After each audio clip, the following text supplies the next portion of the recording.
good?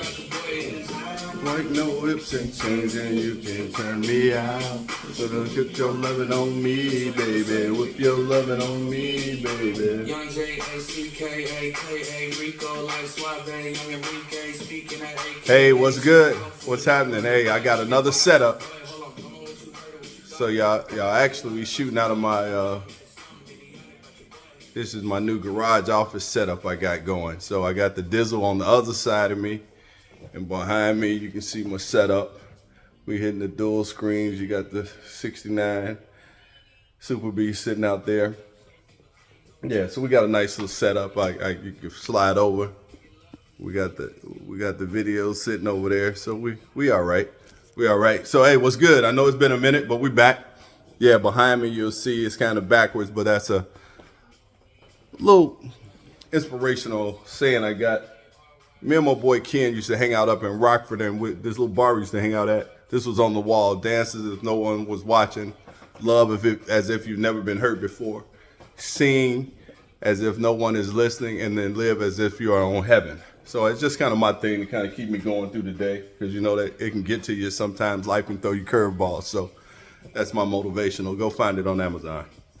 Hey, so we back down here in Texas.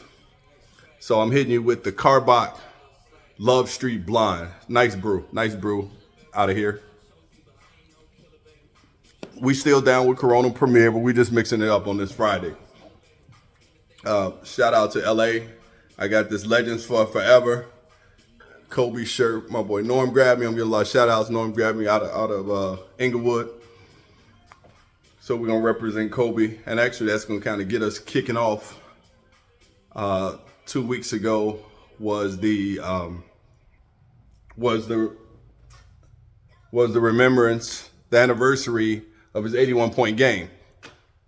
So that week, I guess a lot of dudes in the NBA remembered that. Luka dropped 73, Embiid dropped 70, Booker dropped 62, Cat dropped 62, Booker dropped another 52. So shout out to Kobe, man. We miss him. His shoes are back. If you know me, I wear a lot of Kobe's, but they are back. He's releasing a pair come this Friday. They worked it out with Nike. Vanessa worked it out with Nike, so the shoes are back. So that's kind of nice. So great weeks in the NBA. A lot of points. Scoring is high in the NBA right now. It's fun to watch. A little different. No defense at all, but whatever. It's the league. If you love the game, you love the game. Draymond is back. We talked a little bit about the Warriors and their struggles. Doc Rivers, we hit on Doc Rivers back in the league. Interesting chain of events. It happened within 24 hours, man. It was kind of a wild one. And we'll talk about the trajectory of the Bucks. We got the All-Star game coming up. We got the Lakers, as always. So the league is good now. We're about 2 weeks out from the All-Star game. We'll hit the Super Bowl first, and then we'll go back to the All-Star game. And then we're on the second half of the season. So Draymond's back. Missed him. Steph missed him. The Warriors missed him. But I think during this time that he was out, I think we saw what we've been waiting on from Kuminga. Kuminga has finally stepped up. Man is playing great basketball right now. He's aggressive, dunking on people. The last game I watched, he got the ball on the block like they teach you. Took one strong power dribble. All my old post players, y'all know that one dribble. Take one big strong dribble, went up and slammed it. Great move. He running the break. He not even looking on the wings. He going straight to the rim. So maybe this is that turning point for him. Wiggins is back in the lineup. Playing marginally okay, not great. They got a few of the younger guys they're trying to keep engaged in this starting lineup. But I think what we've seen now is it's over. The Warriors will be fun to watch. They'll always be the Warriors. They're going to be exciting. As long as you got Draymond, Steph, and Klay on the court, they're going to be exciting. I think the bigger issue is, and this is a part of the game, and I want to talk about this a little bit because this is going to bring me into Giannis. You know, the NBA has changed to a point where it's a win now league. teams are no longer willing to wait, to figure out, to build, to develop. Everyone thinks they are a trade away from winning. And the reality is it's not true. There are 30 teams out there and you might have 30 good players. So what does that mean? You're going to put 2 on the team, so now you got 15 good teams. Now you want 3 on the team. Cut that in half. It's so hard to win in the NBA. So when you see teams like the Warriors, the Spurs, the Bulls, the Lakers, the Celtics, when they have these historical runs and periods of greatness, you have to appreciate it because it's not going to happen often. Like once a team has it, normally it's lucked out. Yeah, you can make some moves, but normally things just kind of happen by nature, holistically. The Warriors built holistically. The Bulls were grown holistically. That Lakers team drafted Magic. They had pieces already there. The Spurs teams, they were grown holistically. They made a couple of moves here and there. They got lucky on, Robinson having to go serve. He goes serve. You have a losing season. What do you get? You get Tim Duncan, right? So things happen. The players slip up and develop and become great. This concept of being able to put something together off of 2 or 3 moves is just really hard. And you even look at back in the day when they tried it, but Barkley going to Phoenix, when the Lakers tried to bring all these old dudes in to be with Kobe and Shaq for a year. Like, it's really hard to mix pieces and think you're going to win right away. Like, and this just hit me while we're talking about it. I know the Celtics haven't made it, but they're a championship away from probably going on a great run because their core players are young, drafted, homegrown. They brought in Chris Tapps. But the rest of these guys have just kind of been there, and they've just been waiting. Like, they've always been in the hunt. They just can't get over that hump. And that's the hard part of the NBA. So the Warriors, let's just remember what they did and cherish those moments and be ready to move on. And now they're talking about, what can you get for Steph to play with Steph? Nothing.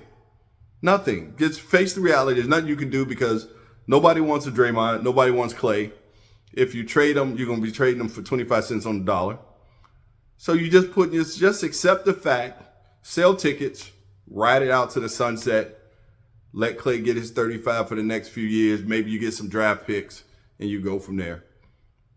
Same thing with the Lakers right now. I heard today they talking about, what, you trade LeBron? Yeah, I said trade LeBron 3 years ago only because he's the only one worth something and you can rebuild. That's my only reason. Like, other than that, you have no assets. You have nothing anybody wants on that roster. Actually, the only guy that people want is Austin Reeves. They don't want D'Lo. And unfortunately, they don't want AD, even though he's having a great year right now. He's having a great year, but nobody wants him for that contract. But 1 year doesn't make up for all the years where he was unavailable.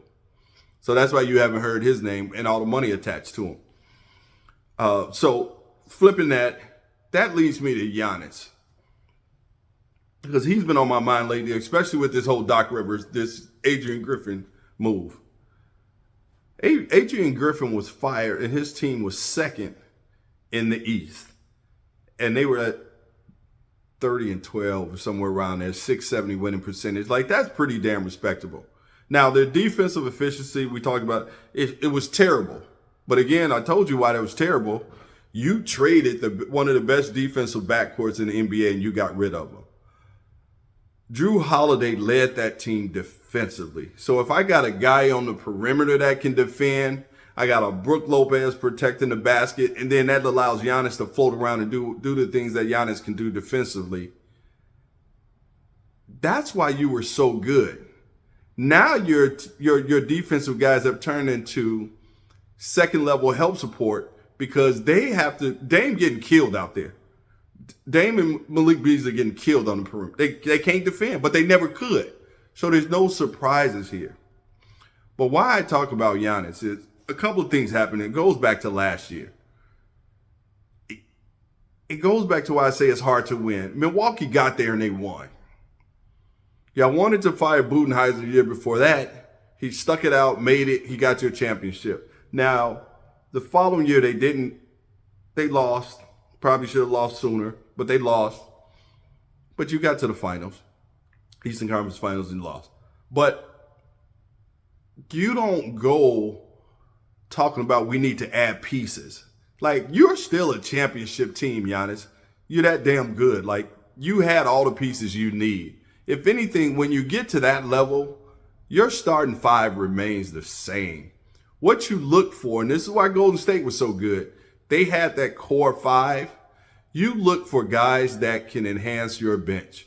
You get those 6th, 7th, and 8th players that can keep the momentum, that will keep a lead, that can play defense, shoot the corner three.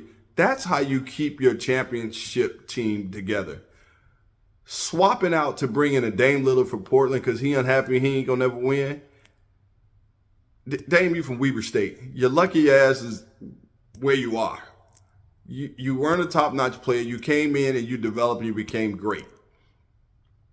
Be great in Portland. The city loves you. Like, give them a chance. Now you're in Milwaukee. Y'all winning, but not winning in a way that nobody's scared of you all because they know they can outscore you. So what happens? Now it's on Adrian Griffin. He's losing the locker room. We're making rumors, et cetera, et cetera. They fire Adrian Griffin. So what do? Within 24 hours, they went and got Doc Rivers. Love Doc. Loving Doc since he was in high school. I don't know if Doc is the guy that's going to get them over the hump. People, we have this thing that we think Doc is a great coach, and he is. But is he a winning coach? Is he a championship level coach? I'm going to have to say no. He lost a lot of game sevens. You know, he like that guy he like James Harden. He great in the regular season, but when the playoffs come, I can't find you. So I'm not sure going with Doc was the best move for them, but I don't know who was. Because if you weren't willing to give Adrian Griffin, an up-and-coming coach, a chance, then that tells me you're going to go out, either go back and talk Budenholzer back so he can come back, or I don't even know who's out there anymore. We recycle guys. So not sure where they're going to end up. The latest thing, we're going to get to the All-Star game. So unfortunately, Embiid got hurt this week. Against the Warriors, he fell down, just incidental contact. Nothing intentional. But he hurt his knee, so now they're saying he's out for a few games. He's been out earlier in the season. Actually, he was out the week before for a few games. He didn't want to play in Denver. He has a problem with altitude. Well, buddy, guess what? If you make it far in the playoffs, you're going to have to go through Denver, so your ass better get used to it. So the issue came up with, and Tyrese Halliburton brought up, the 65-game rule. So if you don't play a minimum of 65 games, you're ineligible for any postseason awards. You can still make the All-Star team, but MVP, All Defensive, All NBA, et cetera, you're not eligible. I think it's All NBA you're eligible for, but you're not like six-man MVP, Defensive Player of the Year, et cetera. Those awards, the individual type awards, you're not eligible for. So is this a fair rule or not? And then hopefully everybody understands the reason for the rule. One, it's to keep guys on the court, which is fair because, for the last 5 so years, they're just trying to figure out a way to combat players resting or load management, whatever you want to call it. So they're looking for a way to combat that. So if you really need your rest, you can rest, but don't expect a whole bunch of accolades at the end of the season. And I'm fine with that because people pay money to come see guys and guys are resting, so I get it. Some families pay and they can't afford it. Sometimes it's a treat, it's a date, it's an engagement, whatever it may be. And then you see your favorite player not there. Trust me, I've been through it a couple of times and it hurts. But I think in order for this rule to be fair, and I don't know how it should work, but I'd be glad to sit down with Adam Silver and talk about it, is depending on the level of injury, or just if it's a true injury and you're out and it's a medical thing, I don't think that should count against the 65. But it has to be parameters around that. Because, what if I'm hurt for 25 games or 15 games, then I'm borderline, I'm out, and I may have a tweak the only way. Now I'm out. But it was due to injury, but I averaged 38 and 12 or whatever, and my team in first place. I should be an MVP candidate. So they have to figure out how to maneuver this thing so that you aren't penalized if you are truly injured. 17 games is kind of a reasonable amount to miss. It's sort of like your PTO. They're giving you 17 days of PTO in the NBA, which is wild to me when you think about it, because your salary ain't just like us, I guess, just like a normal person. So is it fair? Is it not? I think it's fair, but I think over the next few years, they're just going to have to revisit the rule to determine if it truly makes sense to the players and if it's fair enough. So I think we'll see more of this as it comes in the years to follow. But right now, it is what it is.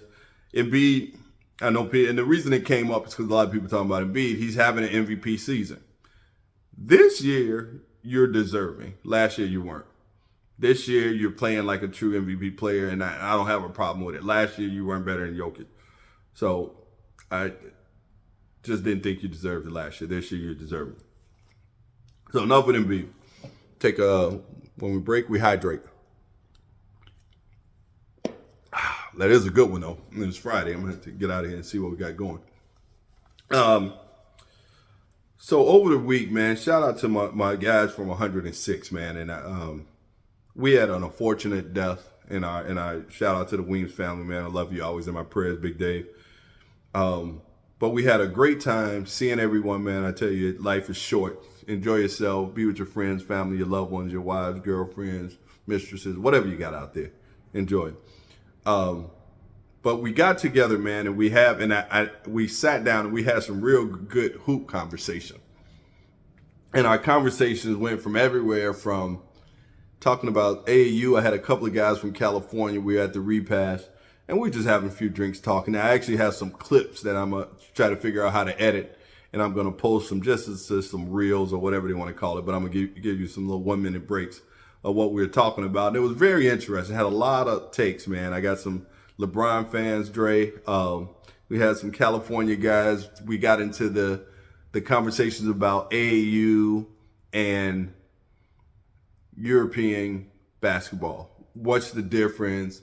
Why are the European players coming here and excelling? And one of the things that we were discussing and we heard about recently was that with AAU, you might practice one day a week and you might play 6 games on the weekend. With European basketball, it's different. They play one day a week, maybe 2, but they're practicing 4 or 5 days a week. Practice enhances your skills if you're having good practice. And you look at the guys that are coming into the league now, their skill set is so far above the U.S. basketball players. Like the basics, the ball handling, the shooting, just simple bounce passes. If you look at guys rebounding, like they are so much more fundamentally sound. And I just think it's the way we've structured our AAU and youth basketball today that's kind of harming and not really giving the full benefit to players to advance to that next level. Now, don't get me wrong. These kids are uber talented. Like, it's ridiculous. Like, these guys, they jump, they're fast, they're stronger. They're putting in the exercise, the weight, the training. Like, guys are doing this. But I just don't think, I still think we're missing the core fundamentals of basketball. So that was one topic. Another good topic we talked about were the Lakers are always going to come up because I had some California guys in there. But one of the topics was the accountability as far as concerning AD. Now, I think we talked about my position on AD, and I've been very happy this year. I have not been frustrated with AD or the Lakers because I accept them for who they are. But I no longer have these expectations of AD is going to be my mega star, that AD is going to put this team on his back, and bring home a championship. Now, my man Dre argued that position. He felt that we need to hold AD accountable. And I hope I don't get this wrong. And Andre, if I do, please chime in. leave a chat, leave something, a message. But AD was like, he make enough money that he's a top 75 player. We need to hold him accountable. And my point was, that ain't our fault. That ain't his fault. They voted him in. They gave him the money. It probably wasn't worthy of neither. But this is what it is, and this is who he is, and this is what we left with. But once you bring that bar down for AD, you're a happy person. Like AD hooping, he's actually had a great season. Stephen A. lost a bet. He said he would be hurt by now. AD's missed a few games, but he's been, for the most part, pretty healthy. Not hurt, playing well, a reserve and all-star game. Probably, potentially could have been a starter over his teammate. But a good season. Lakers as a whole suck, and they will continue to suck till they can get to a point where they can rebuild and just start from scratch. So that's what it is. So that was one of our conversations. So it was good. So nonetheless, all of us are saying, it was really nice to be around some guys to talk the love of basketball and, just hear different opinions. So I will be editing some of that clip because we recorded it. So I will be editing some of that and posting it just so we can talk about it. Now, the All-Star game starters and reserves were released. Now this is good. For the East, you got Giannis, Embiid. I don't know them all by heart. Giannis, Embiid, Dame, Jason Tatum. That guy, who am I missing? I wrote it down. I can't even remember it. All right, I'm missing somebody. And then for the West, you got Luka, KD, Shea, LeBron, and the Joker. I'm all right with that. I think I got a problem with Dame being a starter. I think, but it's voters, so that's how they get there. It's voters. And then your East reserves, you got Bam, Paolo, Jaylen Brown, Jalen Brunson, Maxey, and Julius Randle. Let me say the West, and then I'm going to tell you where I'm kind of shook. Book, Steph, AD, Ant-Man, Paul George, Kawhi, and Cat. Cat got to go, first of all. We're going to start there. He's had a good year, but I don't think he gets in before De'Aaron Fox. I understand that Minnesota's doing well. D. Fox, number 9 league in scoring. He should be in the game. I'm sorry. He a one-man show. They got a great team. They're doing sacks is probably number 8 and 9. I know Minnesota is number 1, but Cat, you had your 62-point game almost shook up the franchise because y'all forgot how to play defense and win the game. So I was having a conversation on Book and Steph being on the bench. Should those spots go to KD? Should they start and KD and LeBron go to the bench?